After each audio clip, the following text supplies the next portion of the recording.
1. Anak-anakku sekalian, untuk soal-soalnya kurang lebihnya adalah sebagai berikut. Silahkan diperhatikan. Untuk soal nomor 1, di sini tampak di layar, untuk soal nomor 1 ada sebuah koordinat kartesius. Di sini ada, di dalamnya terdapat beberapa titik yang diketahui, yaitu titik di sini tampak ada titik C, titik B, titik F, G, E, D, H ya. Nah, kemudian dengan koordinat-koordinatnya yang sudah tampak jelas di sini ya. Jadi untuk titik-titik ini nanti koordinatnya bisa kalian tentukan ya untuk menjawab soal-soal yang ada di nomor 1 dan seterusnya. Kebetulan untuk gambar ini digunakan untuk soal nomor 1 sampai nomor 5. Baiklah, kita mulai dari soal nomor 1 anak-anak ya. Perhatikan, titik yang ordinatnya 0 adalah titik-titik ya. Nah, kita tahu dalam sebuah koordinat kartesius itu, misalnya diketahui di gambar itu titik D misalnya. Di situ ada titik D dengan koordinatnya yaitu 2,6 ya. 2,6. 2 ini adalah apsis ya. Kemudian 6 ini adalah ordinat ya. Tapi di soal ini yang ditanyakan adalah yang ordinatnya adalah 0 ya. Berarti kita perhatikan di sini. Yang ordinatnya 0 berapa anak-anak ya? Berarti yang Y-nya 0 ya. Yang Y-nya 0. Nah, di sini tampak. Yang Y-nya 0 hanya titik A dan titik B. Kenapa? Titik A ini koordinatnya adalah min 5,0. Kemudian titik B ini koordinatnya adalah 0,0 karena kebetulan titik B ini berada di pusat sumbu koordinat. Sehingga titik yang memiliki ordinat 0 di sini yang ada di opsi ini ya. Yang pertama adalah A yang ada di sini ya. Kemudian B tidak dicantumkan dalam opsi-opsi yang ada di sini. Sehingga yang benar jawabannya adalah A untuk soal nomor 1. Selanjutnya untuk soal nomor 2 anak-anak perhatikan. Titik yang nilai absisnya 3 kali ordinat, maaf. Titik yang nilai absisnya 3 kali ordinatnya. Jadi kalau absisnya itu, misalnya ada sebuah titik ya, maaf ya. Jika ada sebuah titik misalnya titik P ya. Ya, maaf ya. Kita ulangi untuk soal nomor 2. Untuk soal nomor 2 ya, nomor 2. Maaf ya sedikit ya. Sabar dulu. Untuk soal nomor 2, di sini yang ditanyakan titik yang nilai absisnya 3 kali ordinatnya. Berarti kalau absisnya itu 2, berarti ordinatnya adalah 2/3 ya. Jadi kalau absisnya itu 6 ya. 6 ya, berarti ordinatnya adalah 3. Ini bisa dikatakan bahwa absisnya ini 3 kalinya ordinatnya ya. 3 kali ordinatnya. Berarti bukan 6,3 ya, tapi 6,2 ya. 6,2 ya. Berarti 3 kali 2 sama dengan 6 ya. Ini titik koordinat seperti ini misalnya titik P ya. Nah, ini diketahui bahwa absisnya itu 3 kali ordinatnya. Coba kita perhatikan di gambar-gambar yang ada di bidang kartesius ini. Dari titik-titik yang ada di sini, yang absisnya 3 kali ordinatnya yang mana? Nah, ya, coba kita perhatikan di sini ya. Untuk ini ya, kebetulan ini ya, absisnya untuk E ini diketahui absisnya adalah 6. Kemudian ordinatnya adalah 2. Kebetulan seperti yang saya contohkan yaitu 6,2 ya. Kebetulan di sini dimiliki oleh titik E ya.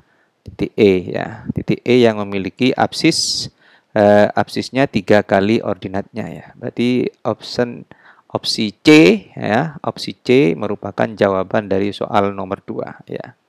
Selanjutnya untuk soal nomor 3 anak-anak ya. Titik di bawah ini yang nilai absisnya lebih kecil dari ordinatnya kecuali ya.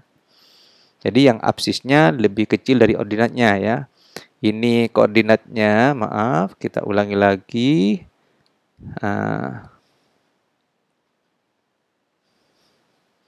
Ya, kita tentukan di sini koordinatnya biar mudah ya. Ini 2,6, kemudian ini berapa di sini? Koordinatnya adalah 6,2, yang ini 8, min 3 ya. Kemudian yang ini untuk titik F ini koordinatnya adalah 3, min 3 ya. Kemudian untuk titik H ini koordinatnya adalah min 2, 1. B ini 0,0. C ini 0,4. Kemudian untuk titik A ini koordinatnya adalah min 5, X-nya min 5 atau absisnya min 5, ordinatnya adalah 0. Nah, yang ditanyakan di soal nomor 3 ini adalah yang absisnya lebih kecil dari ordinatnya. Nah, 0 lebih kecil, min 5 lebih kecil dari 0, betul.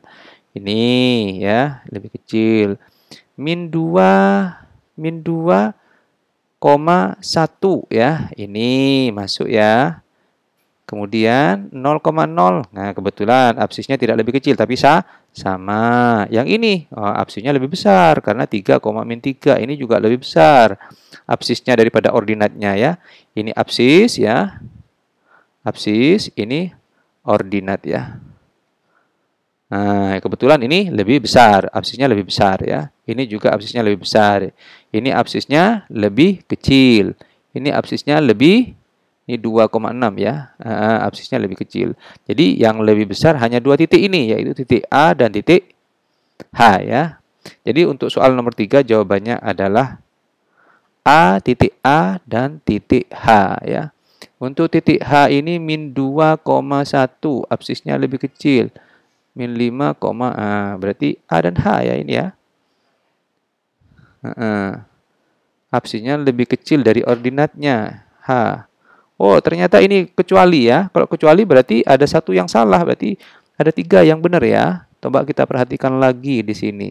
Titik apa saja yang absisnya lebih kecil? Oh, ini titik C ini. Titik C ini absisnya 0, kemudian ordinatnya adalah 4 ya.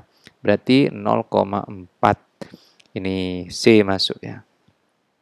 Berarti yang salah jawabannya hanya F saja. Berarti jawabannya adalah F ya. Atau C ya. Baiklah untuk soal nomor 4 anak-anak ya. Untuk soal nomor 4, jika titik C, D, dan E dihubungkan dengan suatu titik akan membentuk bangun persegi panjang. Titik yang dimaksud adalah, nah, kita tentukan dulu titik C-nya mana ya. Titik C-nya ada di sini ya. Titik C ada di sini ya. Ini titik C ya. Kita perhatikan dulu untuk titik C. Titik C. Ntar dulu ya. Titik C ada di sini ya. Titik C-nya ini. Kemudian setelah itu titik D. Titik D-nya mana? Perhatikan titik D-nya. Wah, ini titik D-nya. Nah, kemudian ada titik E di situ ya. Nah, jika ketiga titik ini akan dibentuk sebuah persegi panjang, berarti harus ada satu titik lagi. Sehingga membentuk suatu bangun persegi panjang yang dengan titik sudutnya adalah C, D, E. Kemudian titik yang baru. Kira-kira berapa titiknya? Ya kita tentukan aja gambarnya. Kita gambar di sini. Yang akan membentuk persegi panjang berapa? Berarti begini ya. Nah, begitu ya. Berarti kemungkinan di sini gambarnya adalah titik dengan absis 4 dan ordinatnya 0 ya. 4,0 ya. 4,0 maaf, 4,0 ya. Nah, ini ternyata ada jawabannya ini. 4,0. Ya. Yang diminta di sini adalah kalian mencari satu titik lagi sehingga ketiga titik yang sudah diketahui ini dengan ditambah satu titik yang baru itu akan membentuk sebuah persegi panjang. Nah, kira-kira dipahami ya anak-anak ya. Silahkan dicermati pembahasannya. Jika kalian masih merasa belum paham, bisa diulang kembali menontonnya atau menyimak video ini. Untuk soal selanjutnya yaitu soal nomor 6 ya, nomor 5 ya, nomor 5 masih belum ya.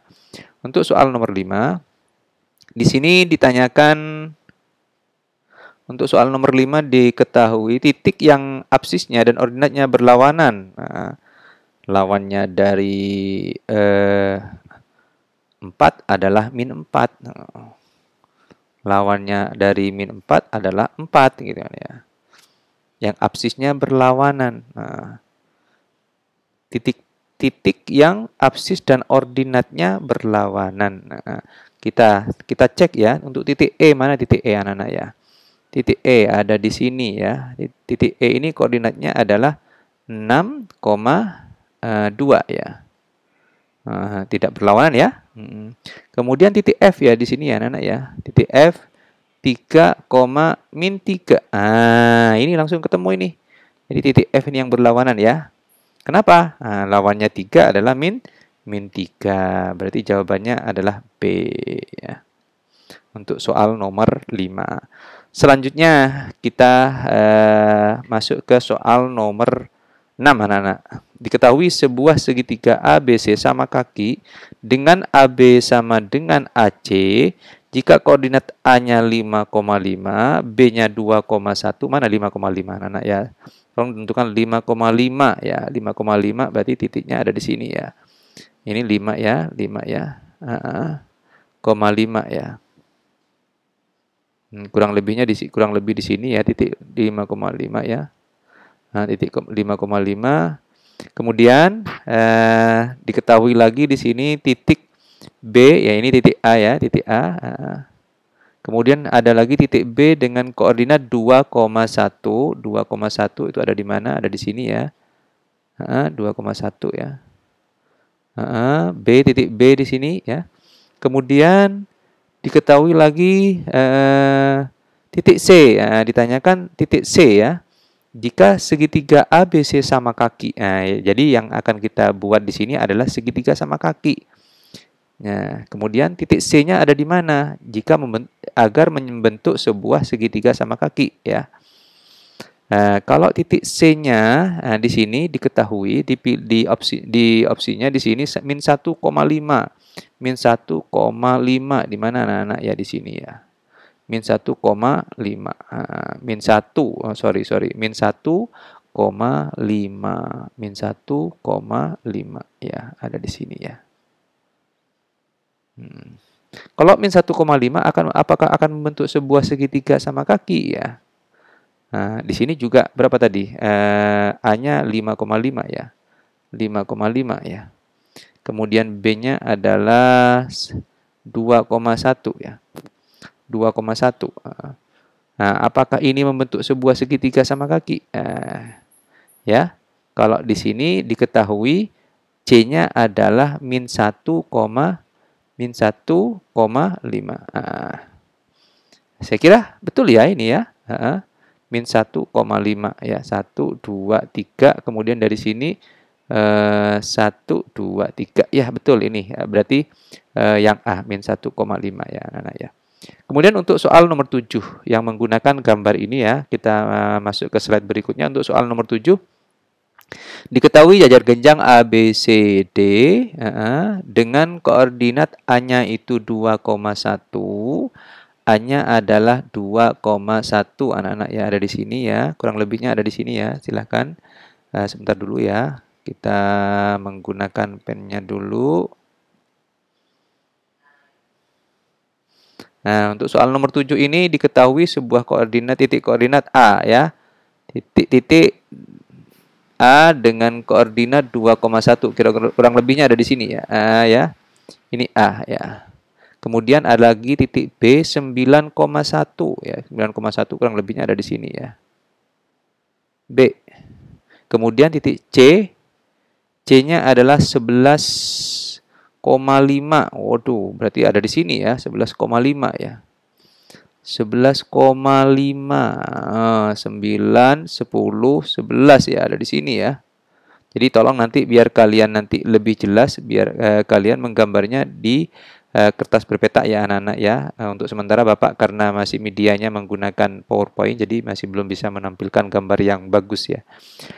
Kemudian untuk titik koordinat berikutnya yaitu titik D ya. C-nya di sini ya, D-nya di titik koordinat 4,5 ya. 4,5 kurang lebihnya di sini ya. Kira-kira bangun apa yang terbentuk ini ya? Ini D ya. Nah, luas jajar genjang. Nah, berarti ini membentuk sebuah jajar genjang ya. Ini jajar genjang ya. Jajar genjang ya. Maaf ya gambarnya agak kurang lurus ya. Ya. Ini jajar genjang. Kemudian yang ditanyakan adalah luas jajar genjang ini. Kita tahu untuk luas jajar genjang rumusnya gimana anak-anak? Ya. Setengah kali diagonal 1 ditambah diagonal 2 ya. Silahkan diperhatikan untuk luas jajar genjang ya, dicek ya. Rumus untuk luas jajar genjang ya. Alas kali tinggi ya. Untuk alas kali tinggi ya. Jadi tinggi dari jajar genjang ini berarti di sini ya. Ini T-nya ya. Kemudian alasnya adalah dari A ke B ya. Alas kali tinggi ya. Alasnya diketahui panjang sisi AB ini dari 2 ke 11 ya, dari 2 ke 11 tadi ke berapa? Ke 9 ya. Berarti 7 ya, alasnya ya 7 ya. 7. Kemudian tingginya dari mana ini? Dari 5 ke 1 ya. Dari 5 ke 1 berarti tingginya adalah 4. Berarti luasnya adalah luasnya sama dengan alas 7 kali 4 sama dengan berapa anak-anak? 28. Ini jawabannya ada 28. Saya kira cukup sampai soal nomor 7 dulu ya anak-anak ya. Untuk pembahasan selanjutnya tentang soal nomor 8, 9, 10, dan 11 bisa kalian coba nanti di rumah. Kemudian nanti untuk pembahasan selanjutnya akan saya jelaskan di video berikutnya. Saya akhiri. Wassalamualaikum warahmatullahi wabarakatuh.